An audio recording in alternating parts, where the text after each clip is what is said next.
فحاولت المرة دي أكون حذرة جدا معاه ومع أمه، وحاولت أكسب رضاها على قد ما أقدر زي ما ماما قالت لي، لكن برضه ما سلمتش. طلعولي بحدوتة جديدة يضايقوني بيها: الحمل. كل شوية سؤال: لسه يا حبيبتي؟ مش يلا بقى؟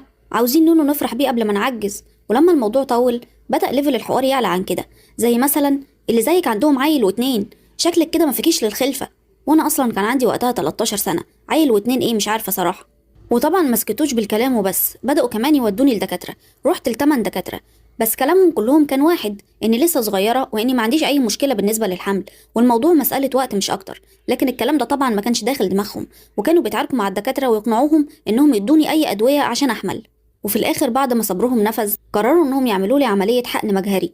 وطبعا ده كان في خطورة على حياتي لصغر سني، بس خبوا الموضوع ده على اهلي وخدوني للمستشفى. واول ما نمت على سرير العملية والدكتورة قالت لي جاهزة، انهارت من العياط. كنت ميتة من الرعب، لكن ما كانش بإيدي حاجة غير إن أنا